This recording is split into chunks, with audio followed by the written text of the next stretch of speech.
We're all experiencing the shift to remote work in the most dramatic and unplanned way possible. And I think we've all been pleasantly surprised at how this is a tolerable experience, right? And that we can be effective. And so I think that's a pleasant surprise. But I think another thing we're seeing is that there's a lot of room for improvement, right? Uh, and so what we're thinking about from a product standpoint is, okay, what if this didn't just happen? What if we actually really design this experience to be great? And so a lot of what we're thinking about is how do we get that experience? How do we get someone who's working outside the office to not just be as productive, but also feel as connected to the rest of their team as if you're physically together?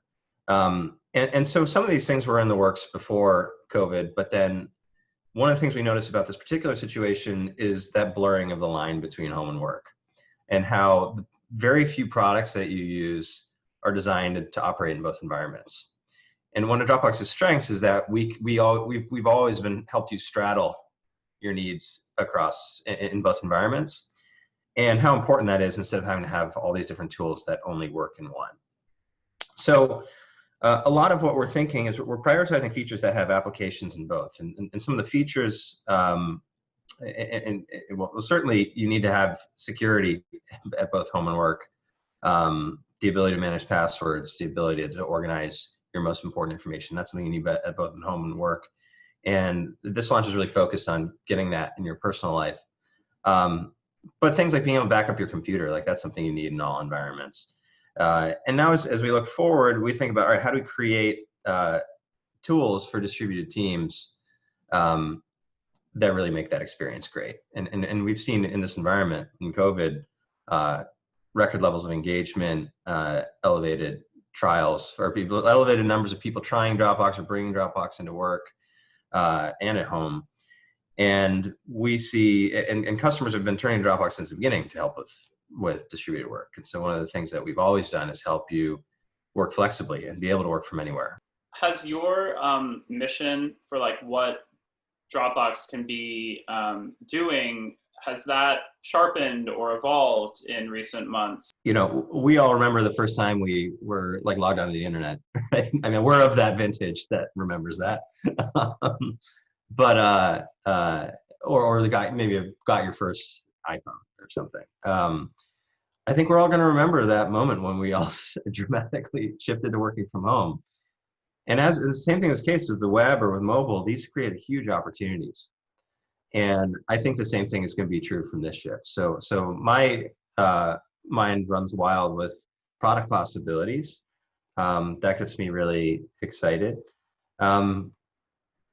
And just seeing how our customers have been relying on Dropbox to help during this transition, and a lot of the people who are actually responding and making a difference are turning to Dropbox. And so one of the other things we've done is philanthropic and just helping support NGOs and making sure that for a lot of causes, especially folks who are on the front lines, that they can get access to free Dropbox or reduced Dropbox. And so we've given free Dropbox to hundreds of NGOs.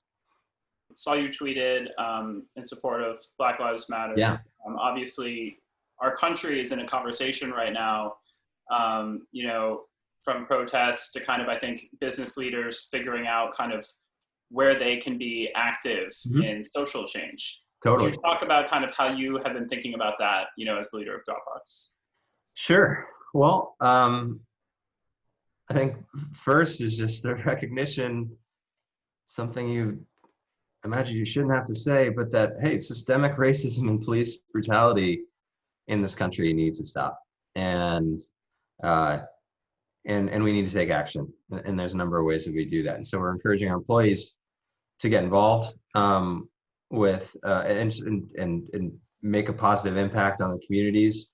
Certainly we're focused on making Dropbox and making tech in general the best and most inclusive possible place for all communities, including the Black community.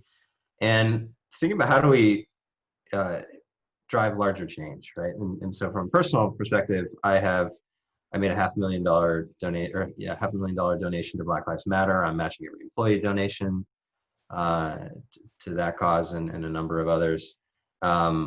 So yeah, I think it's really important to be part of the conversation and get involved. In a way, it feels like cloud companies are more important, than ever. I feel like that also puts more attention on all of you. And so I'm Mhm. just curious: is that validating? Does it feel like pressure? What is it like to kind of be more of a household name, and have more people depending on you right now?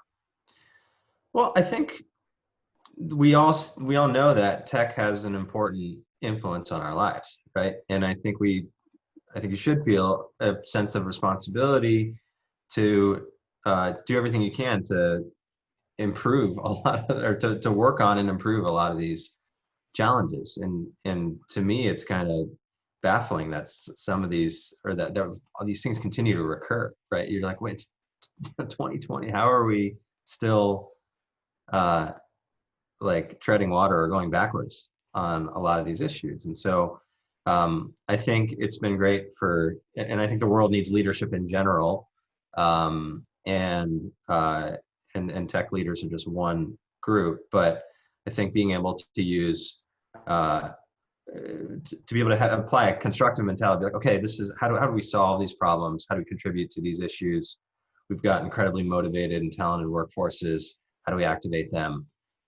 So I think recognizing that we can have an opportunity to have a positive impact, and then taking all of our resources and figuring out how do we get these things to a better place.